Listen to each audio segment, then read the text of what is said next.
Tapak bumi, pendekar terakhir tanah Jawa 17. Mari, Kisanak. Mari, saya bantu berdiri. Dengan terhuyung-huyung, Gentong Kayu berusaha berdiri. Kepala berasa berputar, namun, mencoba mengenali tempat di mana ia berada. Diperhatikan sekeliling sambil tangan kirinya memegangi kepala. Di samping, ada seorang asing berpakaian lusuh yang sedang menahan tubuh Gentong Kayu berdiri. Rambut panjang tidak diikat, janggut dan kumis putih berjuntai sampai ke dada. Orang itu kelihatan sudah tua tapi kedua tangannya kekar dan bahu padat berisi. "Di mana saya sekarang, Ki?"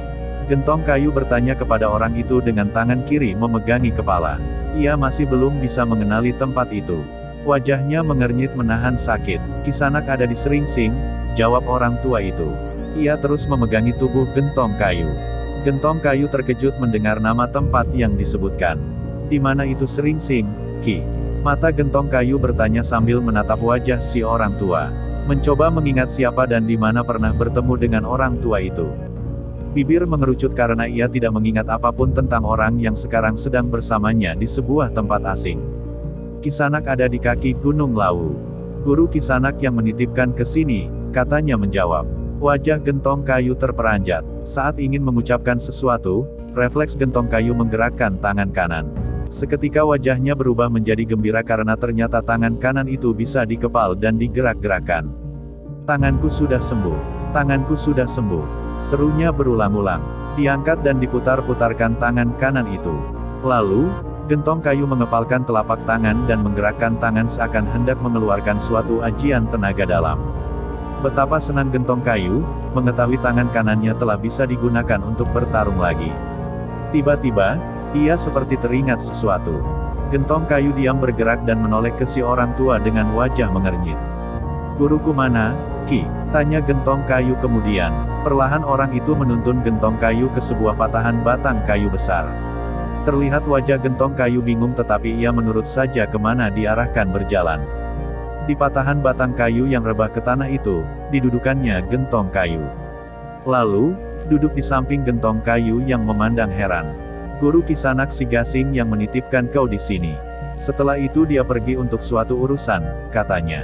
"Kemudian dia datang lagi ke sini dalam keadaan terluka parah.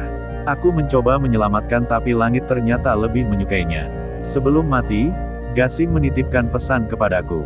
Pembunuh guru kau itu adalah seorang perempuan berkain Malayu. Gasing minta kau untuk menuntut balas," kata orang tua itu lalu, terdiam. Gentong Kayu mengernyit mendengarkan. Rahangnya mengeras. Ia diam mendengarkan dengan bernapas cepat sehingga bahu berguncang-guncang. "Gasing adalah saudaraku. Gasing juga memintaku untuk menurunkan ajian angin gebrak 4 arah, ajian tapak bara besi dan ajian pelebur sukma kepada kau," kata si orang tua kemudian. Orang tua itu berdiri dan menarik Gentong Kayu untuk ikut berdiri juga. Ia memegang tangan kanan Gentong Kayu. Diangkat ke atas dan dilepaskan tiba-tiba. Gentong yang bingung, masih menurut saja. "Kau sudah sehat." Sambil berjalan menjauhi Gentong Kayu yang hanya berdiri bingung tidak mengerti, orang tua itu berbicara. Kemudian sampai di suatu jarak di mana ia berdiri memerhatikan Gentong Kayu, sikapnya mendadak berubah. Ia bersiaga, berdiri tegak, serunya tiba-tiba. Gentong Kayu kemudian berdiri tegak dengan sikap siaga. Kedua kaki orang tua itu dibuka selebar bahu dan kedua tangan ditekuk dengan telapaknya dikatup depan dada. Lalu, kedua tangan itu dibuka dan dikibaskan berputar berlawanan. Gerakannya cepat sambil menarik dan menahan napas. Tiap ia menghembuskan napas, kedua telapak tangannya disorongkan ke depan. Lama-kelamaan telapak kedua tangannya itu berubah menjadi bara api. Merah menyala. Tiba-tiba, brak, telapak tangan si orang tua dipukulkan ke tanah. Tanah yang dipukul pun membelah dengan bara api yang berjalan di sepanjang belahan tanah itu. Kemudian ia memutar badan sambil kedua tangan yang merah membara itu mengayun membentuk lingkaran. Tak lama tubuhnya dilingkari oleh bara api. Kemudian sambil tubuh yang dilingkari bara api itu berputar, ia mengarahkan telapak kedua tangan ke sebuah batu besar. "Hiat!" teriakan si orang tua menggelegar. Dari telapak tangannya keluar bara api yang membentuk telapak tangan besar sekali, menghantam dan menghancurkan batu besar itu. Duar, batu itu pun pecah berkeping-keping. Gentong Kayu memandang takjub, matanya membelalak menyaksikan kejadian yang ada di depan. Perlahan-lahan gerakan si orang tua berhenti. Kedua tangannya bergantian naik turun di depan dada. Sambil menarik napas dan mengembuskan dengan cepat, api yang melingkari tubuh perlahan hilang. Ketua tangannya juga berubah seperti biasa, tidak lagi membara seperti tadi. Wajah Gentong Kayu berubah pucat. Ia terkejut dengan kesaktian saudara gurunya itu. Cepat-cepat, ia melangkah mendekati si orang tua. Mohon ampun, Ki. Terimalah aku jadi muridmu. Aku harus membalas kematian guruku, Ki. Gentong Kayu berlutut dan mengangkat kedua tangan yang dikatupkan ke arah si orang tua. Wajahnya yang terlihat pucat, menatap takut tetapi penuh harap. Kau memang akan kuajarkan 3 ajian andalan. Gasing telah memesankan itu kepadaku, kata si orang tua. Ia berjalan menjauhi Gentong Kayu. Tanpa membalikkan badan, terdengar berkata, setelah aku ajarkan ajian-ajian sakti milikku, kau harus menuntut balas atas kematian Gasing. Paham, orang tua yang adalah saudara Gasing gurunya itu, berdiri dengan berkacak pinggang. Badan berbalik lalu, memerhatikan Gentong Kayu. Matanya menatap tajam. Paham, Ki, saya akan menuntut balas atas kematian guru, jawab Gentong Kayu sambil mengoyakkan ujung kain panjangnya. Panggil saja aku Ki Angin Bara Seringsing. Tidak perlu memanggil guru. Aku ajarkan ajian kanuragan andalan itu agar kau membalaskan kematian saudaraku si Gasing. Lagi pula, aku tidak pernah menerima murid. Mendengar itu, Gentong Kayu terperanjat. Namun dengan cepat, ia segera menundukkan kepala dan berlutut di depan si orang tua. Kedua tangan dikatupkan terangkat ke atas, ke arah si pendekar, saudara gurunya Gasing. Seperti mengacuhkan saja, pendekar tua yang bernama Ki Angin Bara Seringsing itu membalikkan badan saat melihat Gentong Kayu berlutut memberi hormat. Wajahnya terlihat datar. Dengan memutar kedua telapak tangan ke arah yang berlawanan atas bawah, ia seketika melejit ke atas pepohonan hutan dan menghilang. Kau istirahatlah dulu, Kisanak. Aku akan segera mengajari. Terdengar suara gaung bernada tinggi dari kejauhan. Gentong Kayu yang tersadar ditinggalkan, segera mengangkat kepala dan melihat ke kanan kiri. Kata-kata yang didengar tadi, membuatnya mengangguk-anggukkan kepala. Wah, aku bawakan daging untuk dimasak. Saat menjelang tengah hari, Sunting Perindu datang. Wajahnya terlihat senang. Ia berteriak sambil memamerkan 2 ayam hutan di tangannya. Kalong Ireng yang hanya terbaring di batu ceper, mengangkat kepala.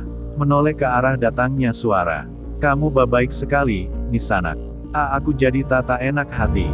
Kalong Ireng bersuara pelan, menyahut teriakan Sunting Perindu. Setelah tampak ia yang berjalan keluar dari dalam hutan, Kalong Ireng kembali membaringkan kepala sambil memandanginya yang berjalan mendekat. Uwa, aku harus melayani Uwa. Uwa kan sedang lemah, kata Sunting Perindu. Ia lalu duduk di samping Kalong Ireng yang berbaring di batu ceper. Ayam hutan yang ada di tangan, dipatahkan kaki keduanya lalu dilepaskan ke tanah. Tunggu ya, Uwa, aku bakar dulu ayam ini. Lanjut, kata Sunting Perindu sambil berdiri. Dikumpulkan kayu-kayu yang ada di situ dan disusun berdiri membentuk jejeran kayu. Lalu sambil berdiri, kedua tangannya melipat ke depan dada. Disilangkan dan diputar ke kanan kiri. Dengan napas yang ditahan, diempaskan tenaga dalam yang terkumpul di telapak tangan ke arah kayu-kayu tadi. Seketika berembus angin panas dengan kencang dan membakar ujung-ujung kayu itu. Sunting Perindu duduk lalu memanggang kedua ayam hutan itu. Setelah agak lama, dikuliti bulu-bulunya lalu dipanggangnya lagi. Setelah kedua ayam itu mengeluarkan aroma daging yang sudah matang, Sunting Perindu berdiri dan menyerahkan 1 daging ayam panggang tadi ke Kalong Ireng. Mari, Wah, silakan makan, katanya sambil tersenyum. Diberikan 1 ayam panggang kepada Kalong Ireng. Saat akan menerima, Sunting Perindu membantu Kalong Ireng agar bisa duduk untuk makan. Terima kasih, ucap Kalong Ireng. Daging ayam panggang yang diberikan Sunting Perindu, diterimanya dengan tersenyum. Kalong Ireng menengadah, memandang ke dahan pohon di mana ada tapak bumi yang sedang melakukan tapa brata. Sunting Perindu juga menengadah. Melihat Kalong Ireng tersenyum melihat tapak bumi, Sunting Perindu ikut tersenyum. Lalu daging ayam hutan yang dipanggang tadi, dikunyah dengan lahap. Sesaat mereka terdiam menikmati makanan itu. Kalong Ireng masih sesekali melihat ke arah tapak bumi yang sedang menggelantung di atas pohon. Sunting Perindu pun juga melihat ke atas. Sampai berapa lama tuh? Wah, Sunting Perindu bertanya sambil melirik ke arah tapak bumi. Kalong Ireng berhenti mengunyah makanan. Ia menengadah memandang tapak bumi. Hanya dia yang tahu. Hanya tapak bumi yang akan mengetahui kapan berhenti. Nanti dia akan dapat tandanya untuk berhenti. Kalong Ireng terdiam setelah menjawab. Lalu, perlahan kembali mengunyah makanannya. Lalu, wah, tapak bumi harus bagaimana setelah menyelesaikan pertapaannya yang pertama ini? Tanya Sunting Perindu lagi. Tapak bumi harus kembali bertapa di dalam tanah. Kalong Ireng berhenti mengunyah dan menjawab. Keadaannya yang telah menjadi renta itu, menyebabkan semua gerakan menjadi lamban. Termasuk berbicara. Di dalam lubang, wah. Sunting Perindu bertanya sambil mengernyit. Ia melirik ke tanah di kanan kiri. Ya, tapak bumi akan dikubur di dalam tanah selama beberapa waktu. Setelah menjawab itu, Kalong Ireng terdiam sesaat. Umurku mungkin tidak lama lagi di sana. Aku butuh bantuanmu, kata Kalong Ireng pelan. Makan dihentikan dan ia memandang Sunting Perindu. Katakan, wah, aku akan membantu. Sunting Perindu menjawab dengan suara lembut. Ia menunggu apa yang akan dikatakan Kalong Ireng selanjutnya. Tolong temani tapak bumi sampai menyelesaikan pertapaannya yang pertama ini. Buatlah lubang dan kuburkan tapak bumi di dalam lubang itu. Lalu, temanilah juga dia hingga menyelesaikan pertapaannya yang kedua nanti. Jika selesai waktunya nanti, dia akan keluar sendiri dari lubang itu. Kalong Ireng yang terlihat sangat renta itu, berbicara dengan sangat pelan. Sunting Perindu mendengarkan sambil sesekali melirik ke tapak bumi.